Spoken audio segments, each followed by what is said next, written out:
সাকিব আল হাসান বাংলাদেশ ক্রিকেটের মুকুটহীন সম্রাট। অনেকের মতে লাল সবুজের ইতিহাসের সর্বকালের সেরা ক্রীড়াবিদ মিস্টার 75। ক্যারিয়ারের শুরু থেকে আজ পর্যন্ত যখনই মাঠে নেমেছেন, সমর্থকরা শেষ পর্যন্ত বিশ্বাস রেখেছেন সাকিবের উপর। যখন মাঠে ছিলেন না, তখনও তাকে ছেড়ে যায়নি তার ফ্যান বেস। অনেকে মজা করে বলেন, সাকিবের ক্যারিয়ারের সবচেয়ে বড় প্রাপ্তি তার লয়াল ফ্যানরাই। কিন্তু সময়টা এখন পক্ষে নেই সাকিবের। 1 বছরের বেশি সময় জন্মভূমিতে আসতে পারছেন না তিনি। দেশের রাজনৈতিক পট পরিবর্তনের পর দেশে আসার ইচ্ছা প্রকাশ করলেও সরকারের নেতিবাচক মনোভাবে পারেননি সেটা। আর এখন তো পুরোপুরি অসম্ভব তার ফিরে আসা।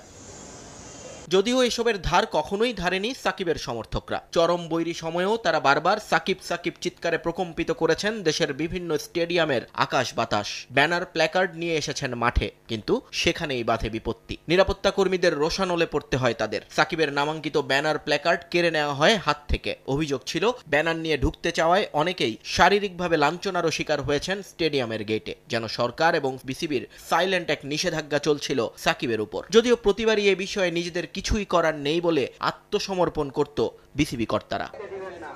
তবে এবার ঘটে গেল অভিনব এক ঘটনা। চট্টগ্রামে উইন্ডিজের বিপক্ষে সিরিজ চলাকালীন সাকিবের ব্যানার প্ল্যাকার্ড নিয়ে মাঠে ঢুকেন অনেকেই। জানিয়ে দ্বিতীয় টি-20তে সংঘর্ষ হয় গ্যালারিতে। এরপর একটু নড়ে চড়ে বসেছে ক্রিকেট বোর্ড। পরিষ্কার করে তারা জানিয়েছেন, এমন কোনো নিষেধাজ্ঞা তো দূরে থাক, সাকিবের ব্যানার নিয়ে মাঠে ঢুকতে বাধা দেওয়ার কোনো নির্দেশনাই নাকি দেওয়া হয়নি বিসিবি থেকে। আমরা জানি তার অবস্থান কোথায় কি ছিল, কারণ তার একটা খেলোয়াড় পরিচিতি আছে এবং তাকে অনেকে পছন্দ করে খেলোয়াড় হিসেবে।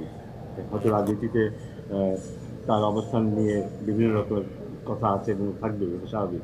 কিন্তু তার খেলোয়াড় পরিচিতিটা তাকে যথেষ্ট পপুলার করেছে এবং তাকে অনেক পছন্দ করে, সেই হিসেবে তার ছবি নিয়ে আসতে পারে। তবে সংঘর্ষের ঘটনা থানা পুলিশ পর্যন্ত গড়া নয়, এবার হয়তো একটু বিব্রত বিসিবি। তাই ভবিষ্যতে যাতে এ ধরনের কিছু না ঘটে সে বিষয়ে সিকিউরিটি বিভাগকে নির্দেশ দেওয়া হবে বলেও নিশ্চয়তা দিয়েছেন বিসিবি কর্তারা। সিকিউরিটি চেয়ারম্যান যে আছেন বা প্রেসিডেন্ট মহোদয়ের সাথে আমরা কথা বলে দেখবো, আমি জানি না এটা আমার মনে হয় আমরা আপনারা তুলেছেন, লেটস ইনভেস্টিগেট।